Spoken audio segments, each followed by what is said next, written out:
Hi guys, this is Alea Jen and welcome back to my YouTube channel. So for today's video, may isang subscriber na nag-request kung pwede ko daw ba i-vlog kung ilang beses ba daw ba pwedeng mag-break yung isang helper bago siya hindi na i-approve or hindi na bigyan ng visa ng Hong Kong government or ano ba tawag dyan, labor. Hindi yan sila labor eh. Basta yung Hong Kong.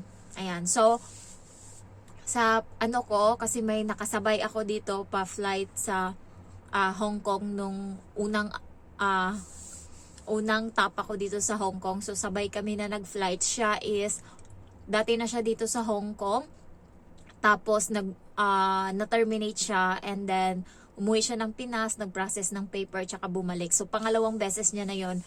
Galing pala siyang Middle East and sa unang amo niya dito sa Hong Kong, 9 days lang siya tapos tinerminate siya. Tinatanong niya yung amo niya kung bakit siya tinerminate. Sabi sa kanya, no good, yun lang.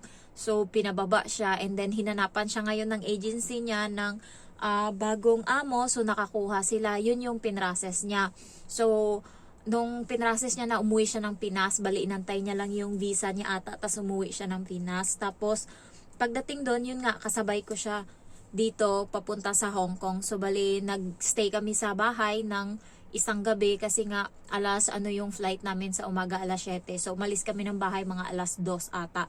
So nag-idlip-idlip muna kami saglit, kumain, naligo, ganyan. So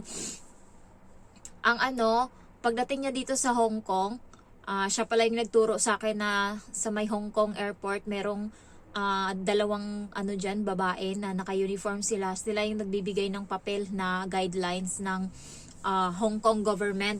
Ayan, sa batas para dito sa mga domestic helper. So, ayun, kumuha ako kasi sabi niya, kunin mo yan, importante yan. Kaya ako meron. Pero yung hindi ko lang alam ngayon, bago yun siya makapunta ng immigration, guys, para may idea kayo, yung magpa-flight. Pagka umaga or alam niyo yun, may araw, kayo mag-flight, pagdating nyo sa Hong Kong, pagbaba nyo ng eroplano, tapos bago kayo pumunta doon sa pilahan ng immigration, meron doon sa kanto, bago ito yung daanan, tapos biglang dire-diretso mo, tapos lumapad na siya kasi immigration na yan dyan, mula sa Hong Kong, mga tao na Hong Kongers, tapos mga visitor, ganyan. Dito banda, sa may bungad pa lang, nandiyan yung dalawang babae na nag-aabot ng papel na may kasamang plastic minsan. Ayan, nandun nakalagay yung papel or yung booklet na nandun nakasaad yung karapatan ng domestic helper tsaka employer. So, yan, nag-process kami or nag-ano kami sa doon sa may tawag nito, immigration. Tas doon nakahanap pa nga siya ng, nasita pa nga siya doon or nasupalpal siya. Kasi nakapila kami tapos sabi, ganda-ganda ng mga forma, gumanon siya ba? Ganda-ganda ng mga forma. Pagdating dito, magkukuskus lang naman ng kubeta. Parang napikon yung ibang katulong ba na kasabay namin sa pila. Napikon, ay grabe ka naman, lahat naman tayo dito. Tsaka marangal naman yung trabaho, sinita siya. Nayaan ko lang. Sila naman yun. Tapos, hindi naman siya umabot ng 1 buwan ata mahigit. Basta, parang 1 buwan lang siya. Tapos, nalaman ko sa isa naming kasabay na nag-flight na tinerminate siya ng amo niya. So, ano ang reason? Burara siya, guys. Ano siya? Hindi siya yung utak niya ba, hindi, kung ano yung pagiging burara niya sa bahay, dinadala niya sa trabaho. So, ngayon, pagka break or pagka terminate sa kanya uli, pumunta na naman siya doon sa agency para makakuha ng amo. Nakakuha siya ng amo, pumirma na yung amo. Kaso hindi na siya binigyan ng visa ng Hong Kong government. So, ang tanong kung bakit? Kasi January siya nung una siyang na-terminate. Tapos nakabalik siya ng Hong Kong May. January, February, mga ganyan, na-terminate siya. Tapos bumalik pala siya ng Hong Kong kasabay ko June. Tapos July, na-terminate na naman. Ngayon, may amo na siya, pero pasok kasi sa 1 taon. Dapat sa 1 taon, 1 beses ka lang ma-terminate or ma-break ng contract, mabibigyan ka pa nila ng visa. Pero kapag sa 1 taon, 2 beses ka na-terminate or na on the spot or na anong nangyari sa'yo, nag-break ka ng contract, may posibilidad na hindi ka nabibigyan ng amo, ng ng visa. Tapos yun, saglit ang anghang nito, hindi ko kaya. Tapos yun, umuwi na lang siya, tapos nag-apply siya uli pabalik sa Middle East. Ano nga ba yung katangian niya kung bakit siya na terminate always? Yung pagiging, parang hindi pumapasok sa utak niya, nakatulong siya dito ba? Halimbawa, may kukunin siyang isang bagay, hindi niya yun ibabalik kung saan niya kinuha. Umiinom lang siya ng tubig sa bahay, kinuha niya yung baso doon sa lagayan, doon sa may malapit sa hugasan,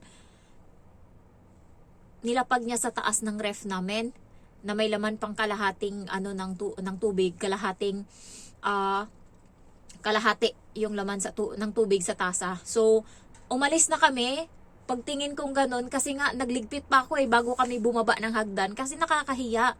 Kapatid ko tsaka yung asawa niya yung naiwan doon, tapos doon pa kami kumain, nagkalat pa kami, natulog, ganyan.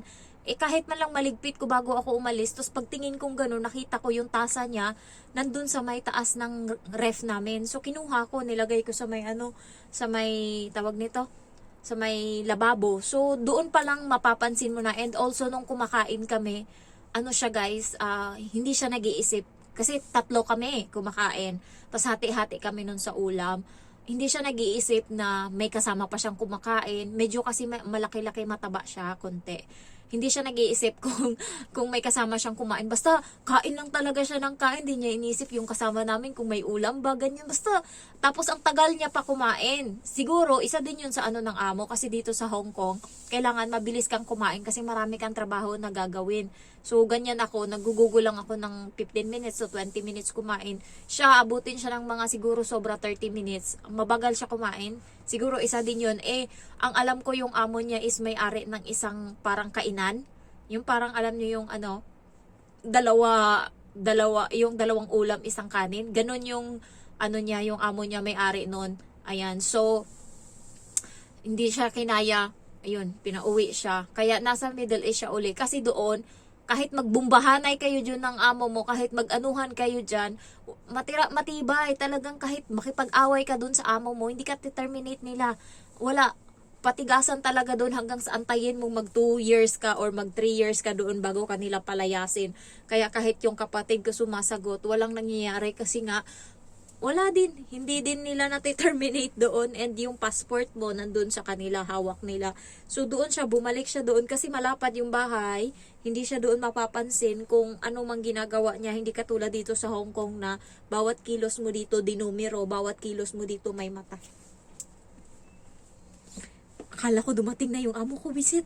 Kasi wala sila, hindi sila ngayon kumain dito sa bahay, so ako lang mag-isa. Tapos, grabe, wala ako, di bang ulam parate. Ginawa ko, bumaba ako sa sa market. Dati, takot pa akong bumaba pag hindi magpapaalam. Ngayon, bumaba ako doon. Bumili ako ng ng isda. Yung 5 peraso ata. Yeah, 5 peraso, 20 Hong Kong dollar. So, style adobo sa amin yun Paksiw kasi sa amin may toyo. Tasuka. Yan. Ganyan yung ginawa ko. Nilagyan ko ng talong. Tapos yun, ang sarap ng kain ko. Kasi nga, grabe, hindi ako nakakakain ng isda dito guys. Kasi walang nag-iisda dito. Kaya ngayon, binuksan ko yung bintana sa kusina. Kasi maamoy nila yung langsa ng isda. Syempre, andun pa din yung amoy. Nilinis ko na lahat-lahat. Pero baka may naiwan pa rin. Kaya binuksan ko para yung hangin makapasok, lumabas, or matuyo na yung amoy doon ba. So, bumili pala ako ng stamp doon sa Hong Kong para sa tawag nito, para sa break contract ko na guys, kung sino sa inyo magbe-break ng contract tapos mamimit ko, sayang kasi to, ang mahal pa naman, siya 22 Hong Kong dollar. So kunin nyo na, kukuha lang naman ako siguro nito ng 2, balit iiwan ko tong 4, souvenir ko tong 2. Tapos etong 6, kung sino yung may balak dyan mag-break ng contract at makapunta dito sa Shamshui po sa Chinese New Year, kunin nyo na to, baka magamit nyo kasi nanginayang ako. Ang mahal kasi 22, o sayang din to, ang mahal pag binili mo sa 7-Eleven. Siguro mali lang ako nang binili. Dapat may isa nito, 'di ba? Yung parang yung mas mura ata 'yun Kaso hindi ako naiintindihan ng babae, ito agad binigay. So ayan. Anuhin nyo na. Kasi sayang, nanginayang ako. Bumili na ako and gawan ko na lang ng isang video kung paano gumawa ng 1 month notice para may idea kayo. And ano pa ba? Ayun. Siguro naman nasagot ko na yung tanong na ano. Kaya kayo, kung mabait naman yung amo nyo, wag nyong abusuhin. Pakisamahan nyo ng mabuti. Parang ako lang nung wala pa akong boyfriend, yung hindi ko pa alam kung ano yung kapalaran ko, talagang sunod sa agos lang ako ba, yung kahit na nabubuli na ako dito, hindi ako nagpapa-apekto, pero ngayon napaka-insensitive ko na konting ano lang nagagalit na ako. Siguro dahil may regla din ako, kahapon nasagot ko na naman yung bata. Sabi niya kasi sa akin, laro tayo, hindi ka pwedeng humindi, kasi nga trabaho ko daw na laruin siya. Sabi ko, may karapatan din akong humindi pag ayoko, sabi kong ganun. So, mainit yung ulo ko kasi nga yung may regla ako ngayon. Ganyan ako mga 2 to 3 days bago yung regla ko. Parang lahat ng bagay, mainit yung ulo ko. Parati ko siya napapagalitan. Tapos minsan naiisip ko, parang ang sarap niya saktan talaga. Yung alam mo yun, ang nagagawa ko lang sa kanya, minsan hinihila ko yung buhok niya, lalo pag nagiging abnormal na siya, ay naano ko yan siya, hinihila ko yung buhok niya. Kaya minsan accidentally ko, kunwari na ganun ba, natulak yung ulo niya. Diyos ko Lord, sabi ko nga, Diyos ko, baka bago pa ako lumayas dito, baka may mangyari pa sa kanya ba dahil sa kaanuhan ko. Sabi ko, tinatyaga ko na nga lang wag naman sanang maubos yung pasensya ko kasi mabait naman siya, pero ano talaga, nag-iiba na yung ugali niya ngayon. Tama nga yung sabi diyan sa comment na 7 years old na bata yung pinakamahirap pakibagayan. Kasi nga, nung 4 na taon pa lang siya, mauuto mo pa yun matino pa, kaya mo pag-utuin ngayon lahat, parang alam niya na. Tsaka yung alaga ko, meron atang sintomas to ng tawag nito, PhD, yung parang may kulang kasi naririnig ko yan siya, nagsasalita siya parate. Hinahayaan lang siya ng nanay niya na nagsasalita siya, tapos minsan tatabingi yung ulo niyang ganyan, yung parang nag-iisip siya sa tatabingi, tapos mahilig siyang maglinya-linya ng mga laruan, tapos hindi siya napirmi sa sa isang lugar, alam niyo yun, maligalig siya. Hindi, basta ang dami niyang sign na may ganun siya, kaya siguro resulta din pag matanda ka na bago nagkaanak, kaya hindi ko lang alam kung bakit. Siguro ganyan lang talaga, maraming mga tsekwa dito na kahit mag-isa lang sila nagsasalita, kahit saan-saan. Nag-uukay-ukay ako, tapos biglang ang kasama ko, nagsasalita siya, ano ba to, nakakabwisit. Tapos pag nag-uukay-ukay ka pa naman, kung saang lugar ka nandoon, doon din yan sila antayin ka nila na bulaklatin mo yan lahat, tsaka sila doon makikiagaw sa pinaghila mo, abnormal talaga. Tapos, na-share na naman ako. Tapos, kahapon, nung day off ko, naghahalongkat ako, tas yung isang Chinese, nakaganon lang. Nakatingin ba? Abnormal. Nag-aantay ng ayuda. Inaantay niya na halongkatin ko lahat. Tapos pag may makita siyang medyo makanda yung kulay, hilahin niya. Sakto pag nasa ilalim tong jacket. Ito. Siya? Coat siya guys. Ayan. Nasa ilalim to, hindi niya napansin. Pero nakita niya to nung pinipili-pili ko na. Yung brand niya pala is YSL. Ayan 'di ba mahal yan? Tapos may mga pa siya dito, may mga plastic pa siya.